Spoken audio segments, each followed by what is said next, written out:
Hello and welcome to Spinster's Library. I'm Claudia and I love a good personality quiz.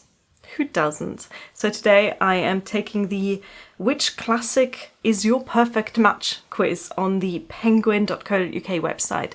I'm going to link that quiz in the description box so you can have a look at it and maybe play along with me and then tell me in the comments which classic book you are. Nothing more to say about that. Let's get into the questions. Oh, I hope that it is a book that I've at least heard of, but we'll see. Which classic book is your perfect match? Start. What is the best place to have an adventure?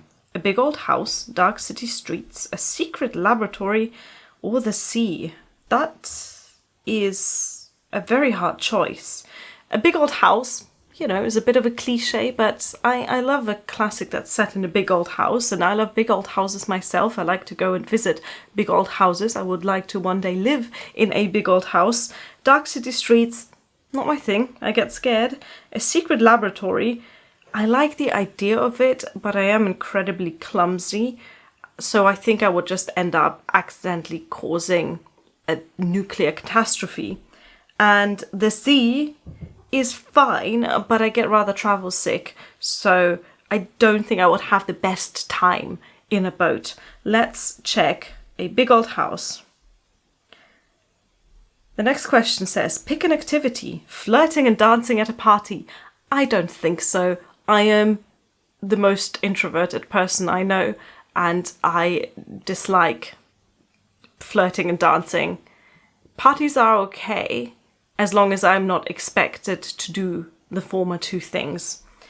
The next option is exploring life's greatest mysteries. Oh, I do like the sound of that. That could be a philosophical discussion. It could be an adventure where you try and find out a secret. Yeah, that sounds really great, actually. Risking everything on a secret mission. Nah, I'm way too lazy for that. And I don't like the idea of risking something, whether that's my life or my money. Very risk-averse person. And then the fourth one is taking time to reflect and explore nature, which I disagree with. I think nature is vastly overrated. So I think I am going to check exploring life's greatest mysteries. The next question. Your favorite kind of hero is from humble beginnings? Sure, I don't think that says a lot about the hero's personality. A romantic, oh definitely, yeah, hero's gotta be a romantic, is striving for a better world. Is that? Okay, so this is where we have a perfect example of my face blindness, because I don't think it is him. But the picture for the man who is striving for a better world seems to be the guy who is on The Apprentice, the UK Apprentice. I'm going to insert a photo of him there. To me, that looks like Claude from The Apprentice, who, him being a businessman, I'm assuming is not actually striving for a better world, or is a bit of an outsider. This one's really difficult because I feel like all of these attributes make a great hero. But which do I think is the most important metric for a hero? I think there have to be a bit of an outsider in order to succeed. I think a hero who is part of the establishment, who is part of the system, who is comfortable in the position they're in, I don't think they are going to be the most heroic. But again, there are exceptions. This is really difficult. I'm going to check a bit of an outsider. You can travel in time and or space. Where would you most like to go? Regency England, Victorian London, the Age of Reason. That's very vague, so I'm assuming that's late 18th century. Jazz Age New York, remote island, or the not too distant future. I have issues with this question because most of these are specific times and places. Regency, England, okay. The Regency is a defined time period and England is a defined place. Victorian London, cool. I mean, Victorian is a very long time span, and travelling to 1838 London is not the same as travelling to 1898 London, but okay, we'll forgive that. The Age of Reason is very wishy-washy. I mean, what is this? 1780s Scotland? 1780s France? Jazz Age New York, okay, again, specific time and place. A remote island, however, is not a defined time and place. You could argue that the time doesn't matter much with a remote island, because since it's remote, it's going to be pretty much the same whether you travel to this island in the 16th century or the 21st century. But where is it? Is it remote in the tropics? Is it remote in the Arctic? Is it remote in the North Sea? That is not very clearly defined for me, so I am not going to check that. I know you expect me to pick one of the first options because I am a historian and I like the past and I like classics that are set in the past.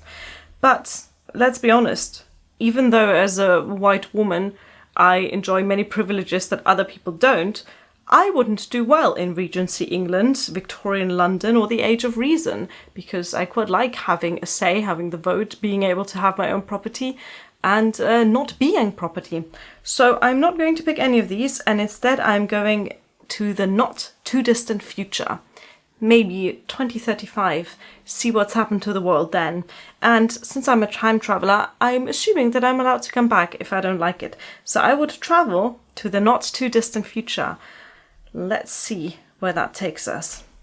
The next question is, choose a goal. To find romance, dull. To seek my fortune, interesting. To make a groundbreaking discovery, overrated. To make something beautiful, nah. And to overturn a powerful regime. Yeah, it's gonna be the last one. I would quite like to overturn a powerful regime, please and thank you. But let's consider the other options. Just briefly, let's just entertain the other options. To find romance is not really a goal.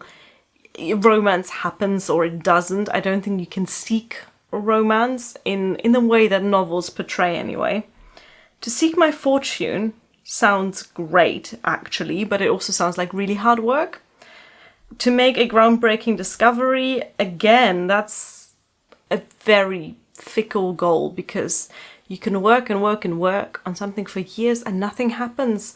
And then you trip over one day and you smash one petri dish into another and suddenly you have made a groundbreaking discovery.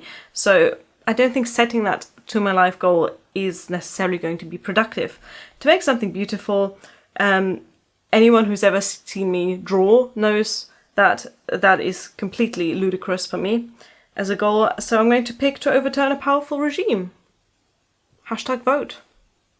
Okay, and my perfect match is 1984 by George Orwell. Things could always be worse, right? George Orwell illustrates exactly how in this classic dystopian read. Great sell. Join Winston Smith as he attempts to live life unnoticed by the thought police.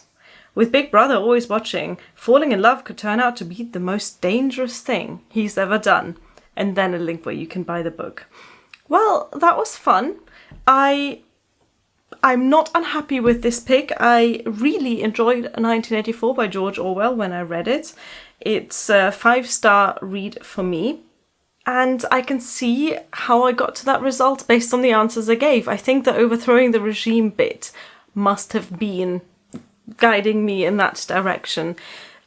I'm happy that I got as the result a genre that I really enjoy, mid-20th century dystopian fiction, one of my favourites, and that I got one of the best examples of its genre.